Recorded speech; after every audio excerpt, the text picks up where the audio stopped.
new threats from Russia, and new COVID concerns. No one should be making idle comments about the use of nuclear weapons. It's irresponsible. Russia's president warns the West not to interfere in Ukraine, threatening ominous consequences. And President Biden requests even more funds from Congress to help Ukraine sustain the prolonged war. Plus, the highest-ranking Biden administration official yet catches COVID. And Dr. Fauci makes headlines on the state of the pandemic. Meanwhile, with the Title 42 public health order set to be lifted, we expect migration levels to increase. When it comes to our border, have you done anything right? Next month, you're going to make it worse. The blame game on Capitol Hill over the expected migrant surge at the border. Next. This is Washington Week. Corporate funding is provided by... For 25 years, Consumer Cellular's goal has been to provide wireless service that helps people communicate and connect. We offer a variety of no-contract plans, and our U.S.-based customer service team can help find one that fits you. To learn more, visit consumercellular.tv. Additional funding is provided by Ku and Patricia Ewens for the Ewen Foundation, committed to bridging cultural differences in our communities. Sandra and Carl DeLay Magnuson, Rose Herschel and Andy Shreves, Robert and Susan Rosenbaum, the Corporation for Public Broadcasting, and by contributions to your PBS station from viewers like you. Thank you. Once again from Washington, moderator Yamiche Alcindor. Good evening and welcome to Washington Week. Russia's invasion of Ukraine is now in its 10th week, and overnight, Russian missiles hit the capital of Kyiv as the UN Secretary General was visiting. Russia claims it destroyed an arms factory, but Ukrainian officials say a residential building was hit. That comes as growing fears are really expanding because the war could expand beyond Ukraine's borders. On Wednesday, Russian President Vladimir Putin warned the West that any outside interference in the conflict could be met with a lightning-fast response. If someone intervenes in events, they should know that our response to counterstrikes will be immediate, quick. We have all the instruments that no one could brag about. And on Thursday, President Biden requested an additional $33 billion from Congress to help Ukraine. The cost of this fight is not cheap, but caving to aggression is going to be more costly if we allow it to happen. And as long as the assaults and atrocities continue, we're going to continue to supply military assistance. Joining me tonight to discuss this and more, Michael Shear, White House correspondent for The New York Times. And here with me in studio, Nikole Killion, a congressional correspondent for CBS News, and Hans Nichols, political reporter for Axios. Thank you so much, all of you, for being here on what is a busy night in Washington. Y'all are partying with us at this table. Michael, I want to start with you. Overnight, there was news that broke that Russia had sent a missile, hit a missile to Kyiv, of course, the capital city of Ukraine. That came as the UN Secretary General was visiting, as we noted. That also came after the UN Secretary General was meeting face-to-face with Putin just a couple days before. I wonder what you make of the significance of this attack happening and the timing of it. Well, look, I think it underscores what has been pretty true for the last several weeks, at least in the United States and Washington, but in capitals across Europe and elsewhere, which is that this war is not ending anytime soon. To the extent that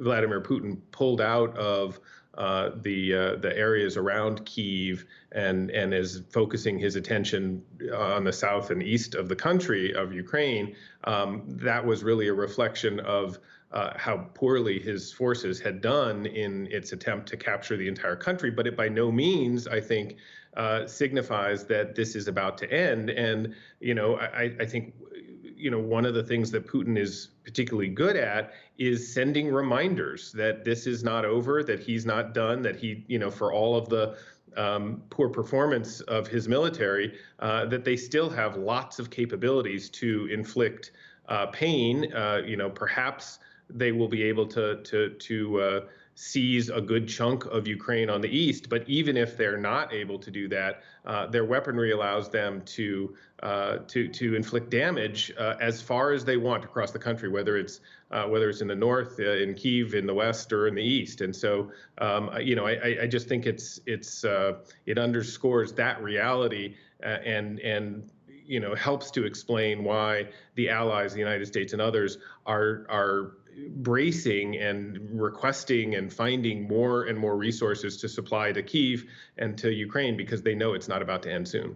Certainly. And when you think about it, you were talking about this idea that the war is certainly not going to be over anytime soon. And in some ways, Hans, I want to come to you because the defense secretary raised some eyebrows, or at least raised my eyebrows, when he said that the U.S.'s goal here, what it wants to see is Russia's military capabilities weakened. I wonder what your reporting reveals about sort of the proxy war that's going on right now. Well, it's very clear that the administration is being deliberative about talking about Russia's battlefield losses and what is actually happening on the ground. There's almost a cadence to what's happening, where we have the nightly briefing from Zelensky in Ukraine, and every other day you get a deep Pentagon debrief on just narrating what's happening in the war, and narrating it in a way that doesn't cast Russia in a great light. And it seems as though this is sort of the 1-2 punch in terms of internal bolstering the people from Zelensky, and externally what you're getting from the U.S., the warnings to Putin, the messaging to Putin. But it does seem strong and it does seem unique. And as Michael's noting, the Russians still have some cards to play. They have a lot of capabilities. And as we all know, there's some scary capabilities out there. And there are some who are wondering whether or not all that's happening at the administration might be moving closer to direct conflict with Russia. What's your reporting reveal about that? There's still a bright line there of actual direct conflict, but let's just look at where it shifted, right? I mean, remember the debate in the Obama administration, no lethal weapons. Well, that seems like it was decades ago, right? 5, 6 years ago, now we're all on board with actual lethal weapons. President of the United States, the Democratic president, is going to a defense contractor, Lockheed Martin, to watch javelins coming off the assembly line, or where they build javelins, right? That is going to have some strong images. That's a little bit stronger than just plain rhetoric. Think of the images and sort of the backdrop to that. And this is a White House that wants to, as you just heard the president talk about, they want to spend money, they're prepared to spend whatever it takes. And just context, guys, $33 billion is a lot of money. That, I mean, you look at foreign military sales to Israel, I think it's the highest out there. It's about $3 billion a year. This is 10 times that, and maybe even a more compressed time frame. So a lot of money and a clear signal of intent. They want to be in this for the long haul. Yeah. And Nikole, Hans describes $33 billion as a lot of money. It is, of course, a lot of money. What's Congress and lawmakers there? How do they see this request from the White House? Is there support there? Well, at this point, it seems that there will be bipartisan support for this package from both Democrats and Republicans. You know, I did have a chance to talk to Congressman Michael McCaul, who sits on the House Foreign Affairs Committee, a ranking member, and asked him, is this figure eye-popping to you? Because that's what some Senate Republicans had said. And he said, look, you know, we've got to go through this package, but, you know, he feels strongly that Ukraine needs all the military might that it can get. And of course, Democrats, too, want to move forward with this package as soon as possible. Majority Leader Chuck Schumer has said he intends to make it a priority.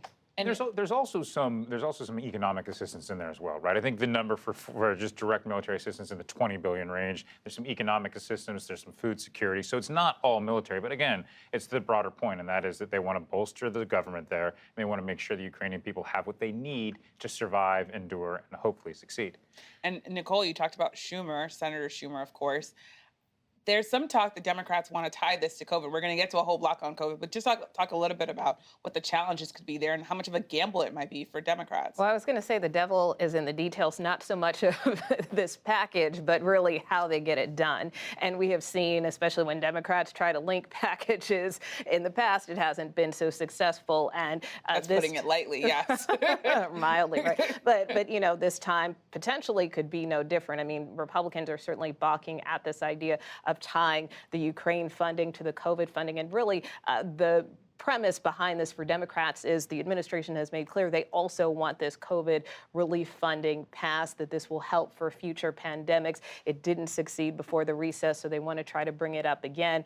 And just today, Speaker Pelosi said she does believe that this should be tied together. So this is something that could potentially bog both aid packages down. And Michael, the White House is indicating that this money, this $33 billion, would last 5 months. I think, that's obviously at the end of the fiscal year, but that's also a lot of money. What's your sense inside the White House of what's motivating officials to make this big ask to Congress?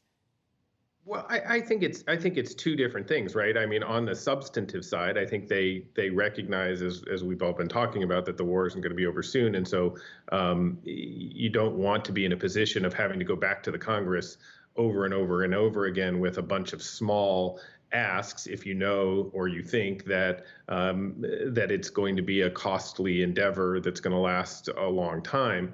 I also think there's, look, this is all playing out in a political context. It's an election year.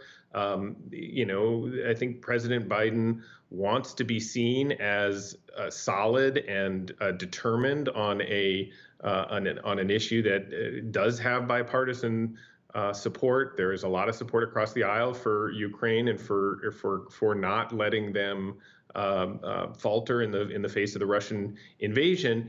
And I sort of second Hans's mentioning of the trip next week to the plant where they make these Javelin missiles. I mean, it is remarkable that is a trip that this president is going to take. He never wanted to make a trip like that. This was a president that wanted to spend the next several months before the election focused on the economy, focused on job creation, focused on the so-called bread and butter issues that American people care about. The fact that he's going and doing this photo op just tells you all you need to know about where he thinks he needs to position himself, kind of politically at this moment. It's certainly going to be striking when we see President Biden next week in Alabama.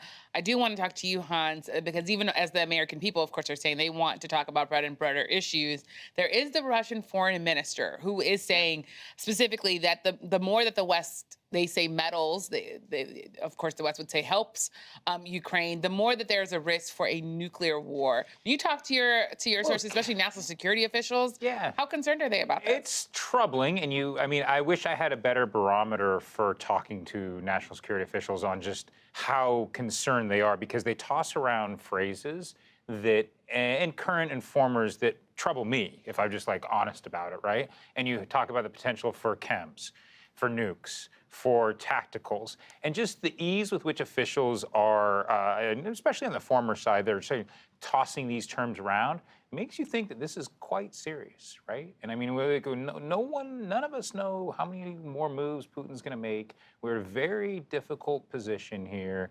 And, it's troubling when anyone threatens, and let's be very clear what's happening. They're threatening to use weapons of mass destruction. And it's, they can hide behind with caveats and but they know exactly what their intent is. And that to me seems significant. That is absolutely significant. Well, I was going to say, even Senator Lindsey Graham, who's always very hawkish, said in an interview earlier this week that he thinks that a nuclear strike of some sort could be a possibility, or that the Russians may be contemplating that. Now, we don't know, again, if there's further intelligence necessarily to back that up, but it certainly remains a concern among members of Congress as well, and the implications. And to think about all of these concerns, not only are now, as I listen to Hans sort of scare me about nuclear weapons and what could happen there. Yeah, look, I obviously don't have a roadmap into Putin's mind. I don't know what their intent. There could be some strategic bluffing taking place. There can be a whole host of things. There's people much smarter than I am at the Pentagon who have Putin's psychological profile. They have excellent intelligence. I think one thing that we've sort of learned throughout this entire process is that most of the intelligence, at least the predictive on what Putin was going to do, has been accurate. So there should be a fair, some acknowledgement of that. But look, when you talk, you have a conversation with Lindsey Graham. People are just sort of talking about it as though this is a real possibility. And I don't know how quickly Lindsey Graham then pivoted to other issues, but it seems like a moment when you have Republicans and Democrats on Capitol Hill, even entertaining this. And I think it just tells us where we are. I don't know what they're saying in the hallways. You spend all your time down there. What you're picking up in just kind of sidebar conversations. Well, I think it remains a real concern. And, for all the reasons that you explained with respect to the Pentagon, I mean, you always have to be prepared for that worst case scenario. And I think whether it's the Pentagon, whether it's the Hill, whether it's the administration, you have to be prepared for the worst. Hopefully it does not get to that point. But certainly it's clear that Russia is not done, that they could escalate things, especially with this symbolic victory day coming up in just another week or two. Yeah. And of course, now oh, well, go ahead, Michael. Just really quickly, the one thing that I think would caution so that our readers or our listeners don't get totally panicked is that the U.S. military, the allies, they haven't changed their own nuclear posture, right? Which would be, you don't have the sense that that any of any on this side have actually taken fundamental steps to change the military readiness vis-a-vis nuclear weapons, which gives you some indication that it's not as imminent as people might think. Certainly. And it's an important point to make, Michael, because the next thing that I'm going to transition to, which is something that is also sort of concerning, is COVID, right? We're having this conversation about what's going on abroad, but here at home, COVID, especially in Washington, COVID is top of mind.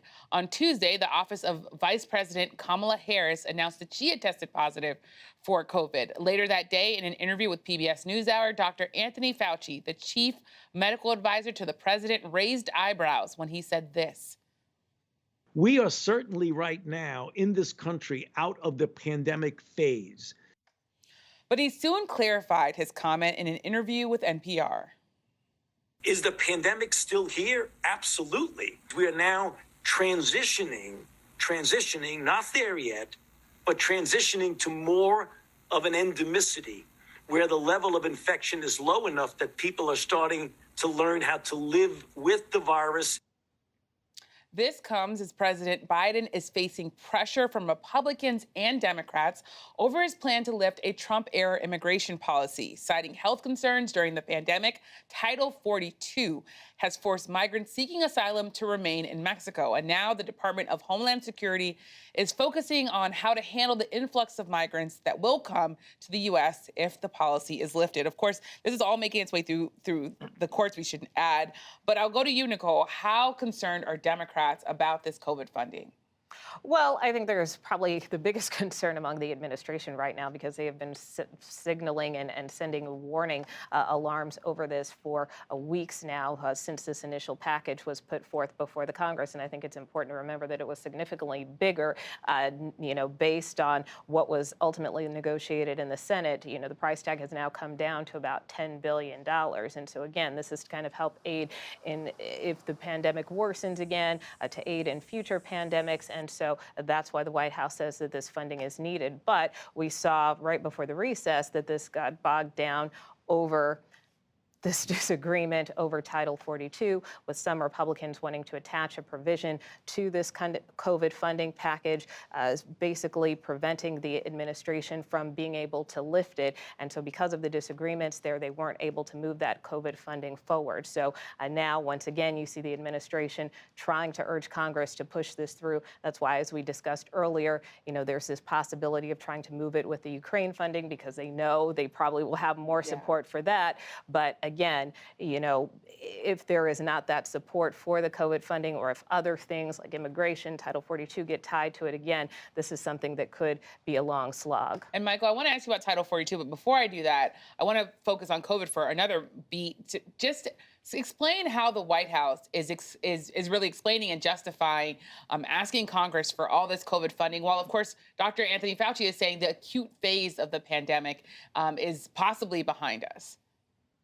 Yeah, so they're definitely trying to walk a careful line on the messaging front in terms of balancing things that don't necessarily go together. I think their main message and their main fear on COVID is down the line several months. They don't want to get to a place where there's another surge, or there is a good development in a new vaccine that's developed, let's say, this fall, but because there's not the money, The United States government goes to the company, maybe Moderna, maybe Pfizer, and says, hey, we'd like to buy 500 million doses of this. And the company says, well, that's great, except we're all sold out because other countries have already ordered their batches. And so, it is for a future, they are trying to sell it as for a future development, but it's not a future like, some, years down the road, something else may come about. They feel very strongly that there's a strong possibility they're going to need that money in the next several months to continue to fight the virus. And I think they recognize who is going to be blamed if they ultimately don't have the money and are sort of held back in their response to the virus. And Michael, I want to stick with you for a moment. The vice president, of course, was diagnosed with COVID, we learned this week. And President Biden is making the decision to still go to the White House Correspondents' Dinner. It's going to be a dinner with at least 2,000 people there. The president and the White House are saying that the president is going to take a lot of precautions. But what's the thinking of sending him to that dinner? And is there any concern at all about the chain of command? So in terms of the latter question, the chain of command, they've expressed lots of confidence that,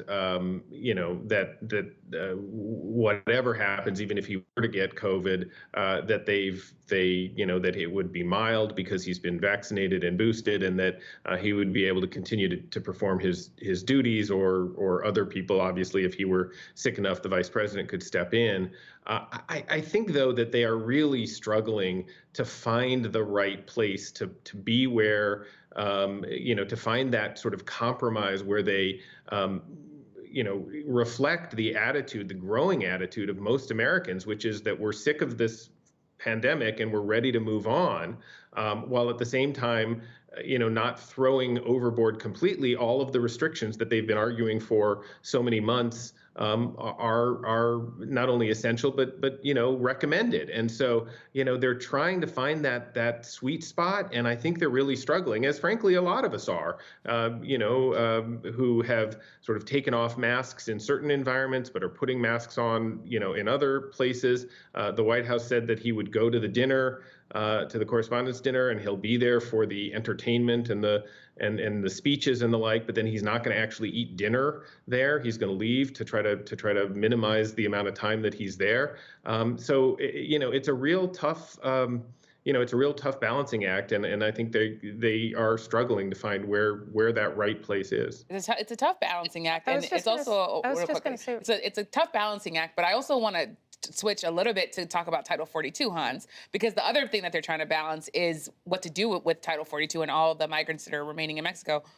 Well, look, it's a clear political headache, right? On the COVID funding, they want options, they want insurance. There's a sense, especially, and I'll probably yield to you on this, that the Democratic senators that are in tough re-elections want Title 42 extended. And the White House is on record saying that the CDC says that we should repeal it. So they're in a difficult position. So like you talked about all the sort of the connection of a lot of these bills, these funding bills. Like, is it pretty clear to you that Title 42 will be attached to either the Ukraine funding or the COVID funding?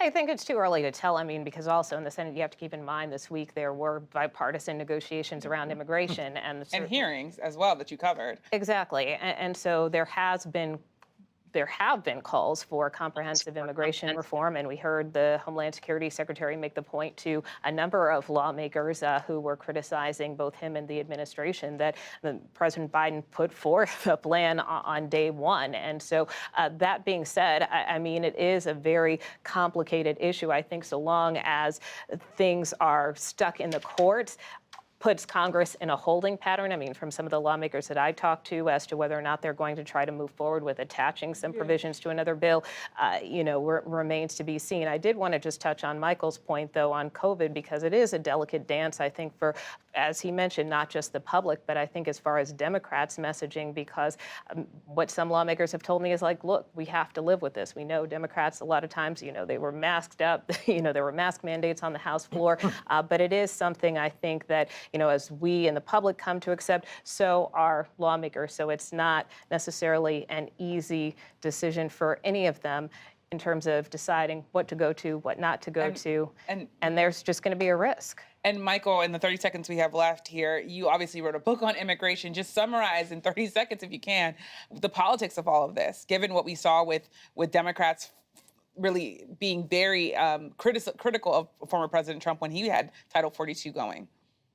Right. I mean, the truth is that immigration is a mess and a headache for every president, regardless of party. The Republicans are gearing up yet again to make immigration, illegal immigration, a campaign issue this fall. And Democrats, particularly the ones in moderate, middle of the road districts, they are very worried about that happening. And that political concern, or that political dynamic on both sides, is what's really driving the question over Title 42 and all of the other border issues. And you're a TV reporter, so I'll give you literally 5 seconds. January 6th, public hearings are happening. It's going to be a big deal. June 9th, 8 hearings in June. That's according to the chair, Benny Thompson. Huge news there. We'll be covering all of that. Thank you so much to Michael, Nikole, and Hans for joining us, for sharing your reporting. Be sure to tune in Saturday to PBS News Weekend. Jeff Bennett will interview author and activist Don Winslow on the state of American democracy. Thank you for joining us. I'm Yamiche Alcindor. Good night from Washington. Corporate funding for Washington Week is provided by Consumer Cellular.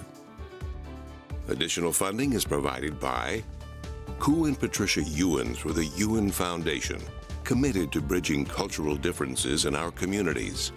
Sandra and Carl DeLay Magnuson, Rose Herschel and Andy Shreves, Robert and Susan Rosenbaum, the Corporation for Public Broadcasting, and by contributions to your PBS station from viewers like you. Thank you.